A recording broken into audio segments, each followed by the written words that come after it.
सितंबर में आप इन फूलों वाले पौधों को लगा सकते हैं, पूरे साल फ्लावरिंग करते हैं। अभी सितंबर अक्टूबर लास्ट तक ये आपके गार्डन की शोभा बढ़ाते रहेंगे। सर्दी के जो फूल होते हैं उनकी यदि आप सीड्स लगाना चाहते हैं तो अभी लगाने का सही टाइम है, यानी कि सीड्स को भी ग्रो कर सकते हैं, जिसके लिए आगे मैं वीडियो बना दूंगी। लेकिन जो सीड्स से हम पौधे उगाते हैं उन्हें 2 से 3 महीने का टाइम चाहिए फ्लावरिंग करने के लिए।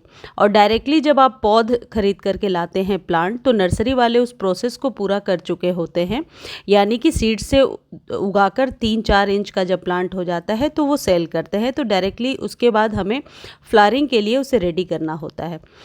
ये जो पौधे हैं ये सालों भर फ्लावरिंग करते हैं। इनमें सबसे पहला नाम है टिकोमा, जिसको अभी दिखाया मैंने, और ये है गुड़हल।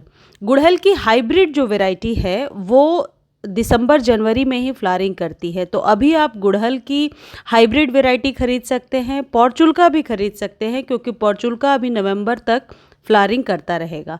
और आप टिकोमा खरीद सकते हैं। ये मैनी हॉट का पौधा है जो पूरे साल चलता है, इसे भी आप खरीद सकते हैं। और ये नाग चंपा भी 2-3 महीने तक फ्लावरिंग करेगा, नवंबर एंड तक। जब बहुत ज़्यादा डीप फ्रॉस्ट हो जाएगा, बहुत सर्दी पड़ेगी, तो शायद कुछ फूल कम हो जाएं, अदरवाइज़ ये फ्लावरिंग करते ही रहते हैं। टिकोमा के बहुत सारे कलर्स भी आते हैं, ऑरेंज टिकोमा है मेरे पास, आप और भी कलर ले सकते हैं। ये जो पौधे हैं इन्हें लगाने के लिए हमेशा 8 से 10 इंच का, मिनिमम 8 से 10 इंच का कंटेनर रखिए। इससे छोटे कंटेनर में ये अच्छे से ग्रो नहीं होते हैं। जितने भी अभी पौधे मैंने आपको बताए, गुड़हल, टिकोमा, मैनी हॉट, ये सारे पौधों को आप कम से कम 10 इंच के कंटेनर में लगाएंगे। मैनी हॉट का कंप्लीट वीडियो चैनल पर ऑलरेडी मैं पोस्ट कर चुकी हूँ, आप देख सकते हैं। गुड़हल की देसी वैरायटी भी अभी लगा सकते हैं, और हाइब्रिड तो ज़रूर लगाइए। और यदि आपके पास पहले से हाइब्रिड है गुड़हल तो उसे आप रेडी कर लीजिए। मैं लास्ट में खाद बता दूंगी वीडियो के एंड में, उस खाद को डालिए, आपका पौधा धीरे धीरे तैयार हो जाएगा आने वाले सर्दियों में फ्लावरिंग के लिए। गुलाब की कोई भी वैरायटी लगा सकते हैं। देसी गुलाब तो कभी भी लग जाता है, अभी आप इंग्लिश गुलाब लगा सकते हैं जो अच्छे से फ्लावरिंग करेगा। ये टिकोमा की कटिंग आप लगा सकते हैं। अभी यदि 1-2 भी बारिश का पानी इसमें चला जाएगा तो अच्छे से ये कटिंग आपकी ग्रो हो जाएगी। टिकोमा बेलनुमा एक पौधा होता है जो आसानी से आप अपने मेन एंट्रेंस पर, मेन गेट पर लगा सकते हैं, काफ़ी सुंदर लगता है देखने में। यदि गुलाब का पौधा भी आप अपने यहाँ लगा रहे हैं तो आप मिनिमम 10 इंच का कंटेनर रखेंगे और मैक्सिमम आप 17-18 इंच का कंटेनर रख सकते हैं। और यदि ज़मीन में लगा रहे हैं तो बेहतर है। देसी गुलाब को ही ज़मीन में अच्छे से ग्रो किया जा सकता है। जो हाइब्रिड है यानी कि इंग्लिश रोज जो है, उसे आप हमेशा कंटेनर में लगाइए। छोटे कंटेनर में भी बहुत ही अच्छे से ग्रो हो जाता है।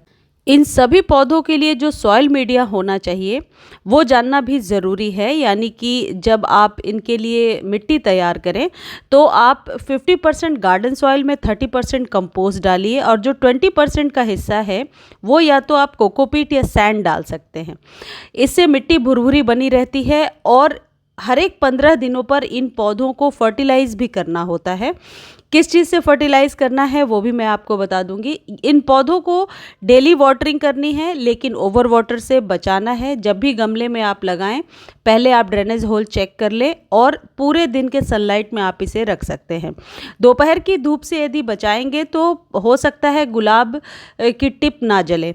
कई बार गुलाब की टिप जलने लगती है, गुलाब की पत्तियाँ जलने लगती हैं। कई बार पौधा जो है वो ओल्ड होता, पुराना होता है, तो टॉलरेट कर लेता है। तो अपने अकॉर्डिंग आप देख लें।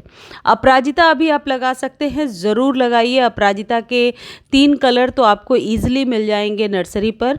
और अपराजिता बेलनुमा एक पौधा होता है जो ट्रेलिस के सहारे ऊपर चढ़ता जाता है, और इसमें बहुत ही अच्छी फ्लावरिंग होती है। सबसे अच्छी बात है ये सभी देवी देवताओं को चढ़ाया जाता है। तो नीली अपराजिता, वाइट अपराजिता या पिंक आसानी से आपको मिल जाएगा। 20 से 25 रुपए में नर्सरी में पौध मिल जाएगी जो आप लगा सकते हैं। बीजों से उगाने के लिए आपको अब फ्लावरिंग के लिए वेट करना पड़ेगा। यदि अभी आप इसके बीज लगाएंगे तो फिर जब तक कि बीज वो तैयार होंगे तब तक सर्दियां आ जाएंगी। बेहतर है आप पौध लगा लीजिए, और बीज इसी में निकलता जाता है मटर की फलियों की तरह, तो वो आप अगले साल लगा लेंगे यदि आपके पौधे में बीज आ जाते हैं। इसी तरीके से आप सदाबहार लगा सकते हैं, मोगरा लगा सकते हैं। मोगरा तो अभी नवंबर तक फ्लावरिंग करेगा। मोगरा के पौधे को पिंचिंग बहुत पसंद है, तो जो फूल खिल चुके हैं उन्हें आप कट कर दिया करें ताकि वहाँ से नई फ्लावरिंग शुरू हो जाए। मोगरा को अभी सितंबर अक्टूबर तक आप फ्लावरिंग के लिए रेडी कर सकते हैं। सिर्फ 2 महीने ये डोरमेंसी में रहता है, यानी कि चमेली के किसी भी वैरायटी को अभी आप लगा सकते हैं। इसके साथ ये तो फूलों वाले पौधे हैं, इसके साथ और भी बहुत सारे पौधे हैं जिन्हें अभी आप लगा सकते हैं। मनी प्लांट की कोई भी वैरायटी लगा सकते हैं, या फिर और भी इंडोर प्लांट्स हैं जिनकी पौध आप यदि अभी खरीद कर लाएंगे तो वो अपने ग्रोइंग स्टेज पर होंगे, यानी कि बहुत ज़्यादा सर्दियाँ पड़ती हैं तो ये पौधे रुकते हैं, अदरवाइज़ ग्रोथ अच्छी करते हैं।